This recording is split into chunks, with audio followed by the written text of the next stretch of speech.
नमस्कार दोस्तों कल्पना कीजिए कि आप अपने परिवार के साथ टीवी देख रहे हैं और स्क्रीन पर ऐसा कंटेंट आता है जो आपको शर्मसार कर दे। ऐसा कंटेंट जो न सिर्फ आपके दिमाग को प्रदूषित करे बल्कि आपके बच्चों की सोच को भी बर्बाद कर दे।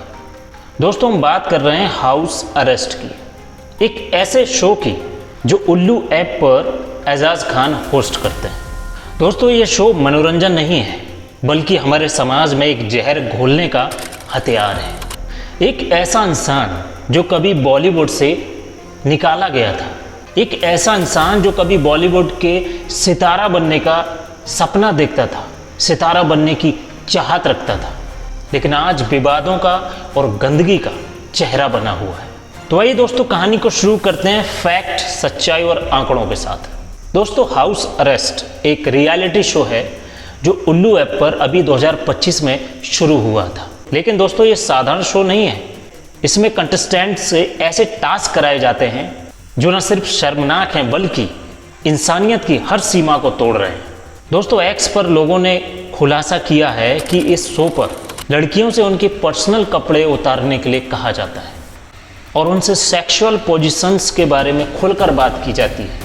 उनसे पूछा जाता है कि किस तरह की पोजीशंस होती है, कितनी पोजीशंस होती हैं और तुम किस तरह से पोजीशंस कर सकते हो। दोस्तों बड़े शर्म की बात है कि इस तरह की बातें हमारे समाज में दिखाई जा रही हैं और ये सब कुछ ऑडियंस के सामने तालियों और हुटिंग के बीच किया जाता है। दोस्तों सोचिए, एक लड़की को मजबूर किया जाता है कैमरे के सामने कि वो इस तरह की हरकतें करे, इस तरह की पोजीशंस करे।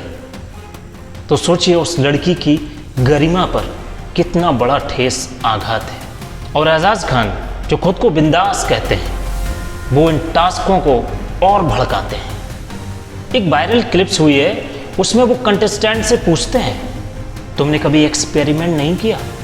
जब वो लड़की कुछ हिचकिचाती है तो वो दूसरों को एक शर्मनाक टास्क देते हैं। 2 लड़कियों 2 लड़कों को बुला के खड़ा किया जाता है और उनको पोजीशंस के बारे में बताने के लिए कहा जाता है। हाँ सर, मतलब I am not into in like, इसलिए सर आई स्वेयर। तुमने एक्सपेरिमेंट नहीं किया कभी? नहीं सर। संकल्प और आयुषी, इन दोनों को 2 मिनट के लिए डायरेक्ट करो। तुम डायरेक्टर हो, इनको दोनों को आओ। अरे यार चलो जल्दी से, टाइम नहीं मेरे पास। एक संकल्प पे हम गौरव को ले सकते हैं क्या एज अ हीरो इसमें? 2 हीरो भी तो हो सकते हैं। जाओ। हाँ हीरो गौरव को लेते, गौरव जाओ गौरव। ठीक है, तुम उसे उठाओ, यहाँ पे रखो, इसकी एक टांग यहाँ पे रखो, यहाँ पे, और तुम उसे ऐसे कहाँ पे? यहाँ पे प्लीज शोल्डर में, शोल्डर में एक टांग रखो, शोल्डर में। हाँ उठा दो, करो। हाँ अरे नहीं, एक पैर ऊपर रखो। दोस्तों ये मनोरंजन नहीं है, ये हमारे समाज को नीचे गिराने की साजिश है। एक स्टडीज के मुताबिक भारत में 60% से ज्यादा व्यूअर्स 18 से 34 वर्ष के बीच के हैं। यानी कि ये शो सीधे हमारे युवा ऑडियंस को टारगेट करते हैं। और जब हमारा युवा जनरेशन यानी कि यंग जनरेशन इस तरह की गंदगी देखता है तो उसकी सोच, उसके मूल्य, उसके रिलेशनशिप सब कुछ दांव पर लग जाता है। वो बच्चा अपने बाप की इज्जत नहीं करता है, वो बच्चा अपनी माँ की इज्जत नहीं करता है। वो बच्चा सिर्फ वही करना चाहता है जो उसने देखा है। तो सोचिए इस समाज में क्या परोसा जा रहा है और हमारा भविष्य, हमारे बच्चों का भविष्य कैसा होने वाला है। दोस्तों हाउस अरेस्ट सिर्फ एक शो नहीं है बल्कि एक जहरीली सोच का प्रतीक है।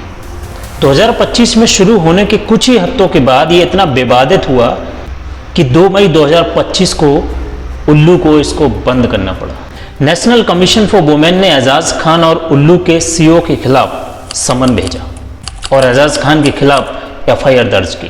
शिवसेना सांसद प्रियंका चतुर्वेदी ने कहा ऐसे शोज महिलाओं की गरिमा को कुचलते हैं, लेकिन इसका असर सिर्फ कंटेस्टेंट्स तक सीमित नहीं था बल्कि हमारे समाज को भी गंदा कर रहा है।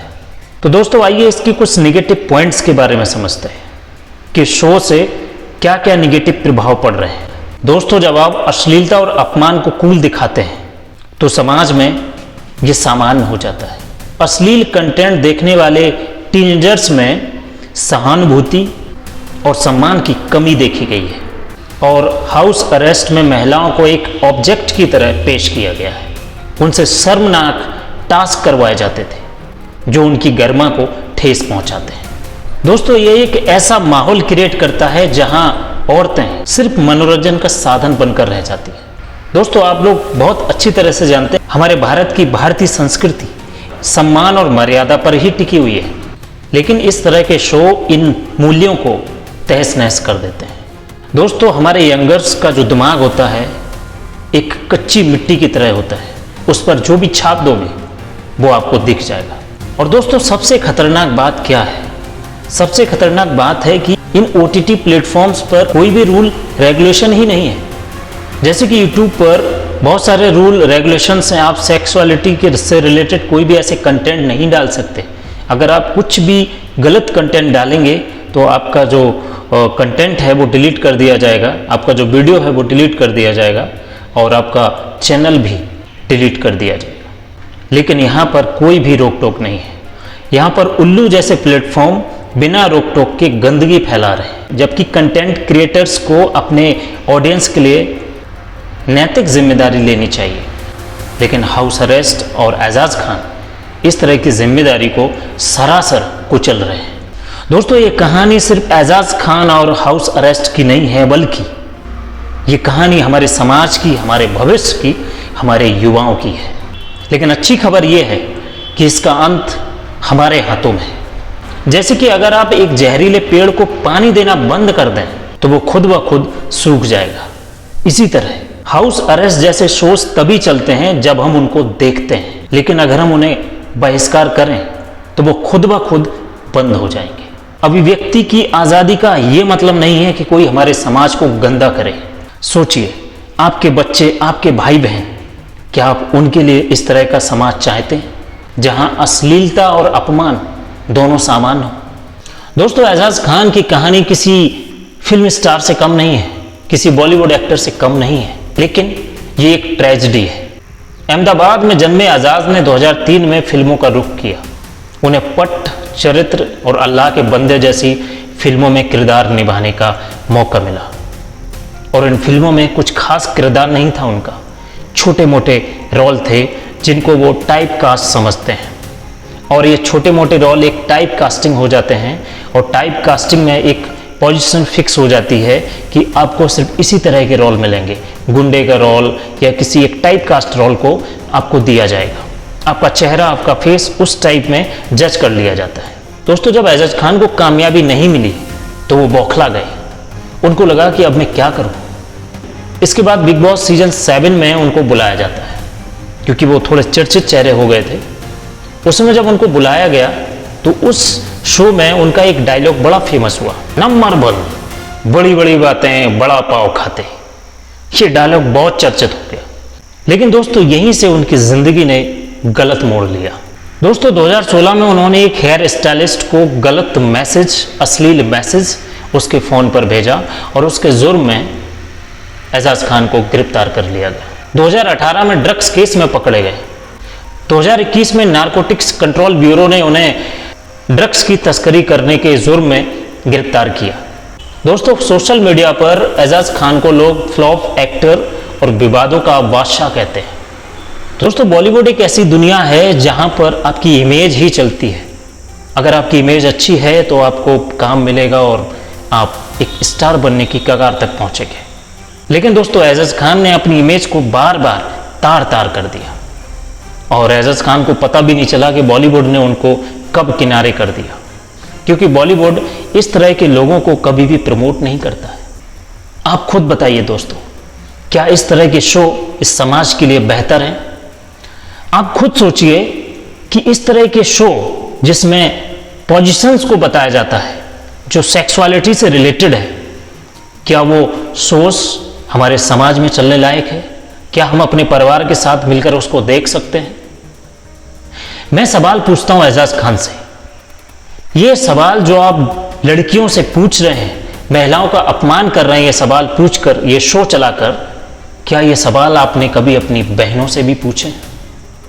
सोच कर देखिए, अगर आप दूसरी की बहनों को अपनी बहन नहीं मान सकते तो फिर ये शो बंद कर दीजिए, क्योंकि आप एक गंदे इंसान हैं। क्योंकि दोस्तों ये समाज में बहुत ही गलत तरीके से मैसेज जा रहा है। आने वाले टाइम में हमारी जो जनरेशन है इस तरह के वीडियोस देख रही है, वो जनरेशन पूरी तरह से बर्बाद हो जाएगी, कुछ भी नहीं बचेगा। दोस्तों हमारा इंडिया, हमारा भारत एक सांस्कृतिक भारत है, और इस भारत को सांस्कृतिक बनाए रखने के लिए हम लोगों का साथ जरूरी है।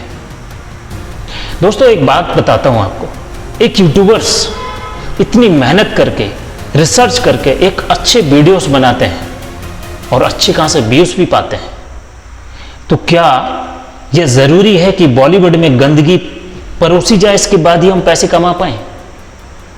दोस्तों हमें अपनी सोच बदलनी पड़ेगी। हमें ऐसे सोच को निगलेक्ट करना पड़ेगा। हमें ऐसे सोच बिल्कुल भी देखने बंद कर देने चाहिए। अगर शो हम इनके देखेंगे ही नहीं तो ये कैसे बनाएंगे? फिर ये शोज कभी नहीं चलेंगे, बिल्कुल बंद हो जाएंगे।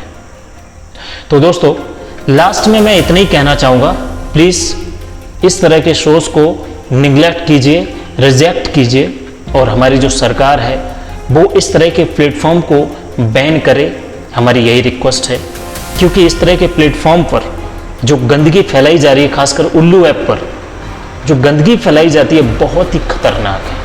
ये लोग सिर्फ व्यूज़ के लिए, अपने पैसों के लिए कुछ भी करने के लिए तैयार हैं, लेकिन ये बिल्कुल गलत है। इसलिए दोस्तों इस वीडियो को शेयर कीजिए, जिससे कि लोगों तक पहुंचे और लोग अवेयर हों। बाकी अपना ख्याल रखिए, और वीडियो अच्छा लगा हो तो हमारे चैनल को सब्सक्राइब कीजिए। धन्यवाद।